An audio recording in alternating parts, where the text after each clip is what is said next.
रात के पुरसुकून लम्हों में शहर से दूर एक पुराना इलाका था जहाँ कभी कोई ठहरता नहीं था। इसी इलाके के आखिरी सिरे पर एक छोटा सा घर था जहाँ एमन अपने वालिदैन के साथ रहती थी। घर के पीछे एक पुराना कब्रिस्तान था जहाँ रातों को आहें, सरगोशियाँ और सायों की चाप सुनाई देती थी। लोग कहते थे वो जगह एमन ने ख्वाब देखा। वो एक अजनबी टूटी हुई हवेली में थी।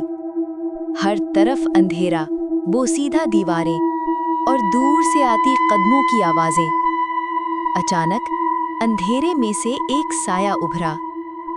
एमन, तुम मेरी हो, सिर्फ मेरी।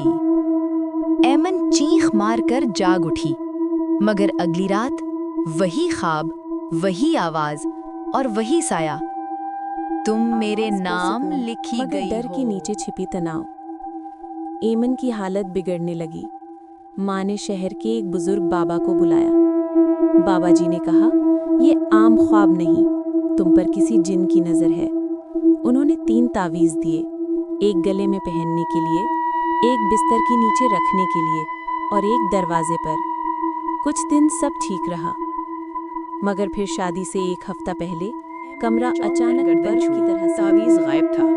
उसी रात ख्वाब फिर आया, मगर इस बार साया धुंधला नहीं था। वो एक खूबसूरत मगर खौफनाक मर्द बन चुका था। मेरा नाम अहमर है एमन, मैं तुम्हें अपनी दुनिया में ले जाऊंगा, मुझे छोड़ दो। अहमर मुस्कुराया, देखते हैं कल कौन तुम्हें ले जाएगा।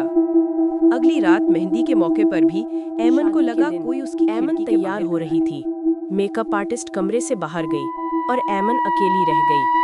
कमरे की हवा बर्फ बन गई। आईने में पीछे अहमर खड़ा था। मैं आ गया हूँ एमन, तुम्हें लेने।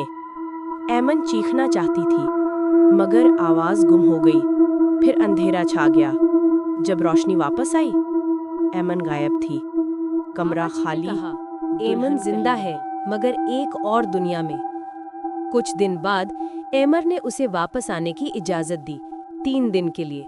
बाबा जी ने उसे कहा, हम इस जिन को हमेशा के लिए खत्म कर सकते हैं अगर तुम तैयार हो। कब्रिस्तान में दायरा बना। एमन ने अंगूठी घुमाई। अहमर नमूदार हुआ, वापस चलो एमन, मैं तुम्हारे साथ नहीं जाऊंगी। अहमर चीखा, तुमने वादा तोड़ा। बाबा जी ने कहा, अंगूठी तोड़ दो। अंगूठी टूटी, आसमान लर्जा। अहमर धुंध में तहलील हो गया। मगर जब कभी रात को हवा खिड़की से गुजरती है, एमन को लगता है जैसे कोई सरगोशी करता हो। मैं अब भी देख रहा हूँ एमन।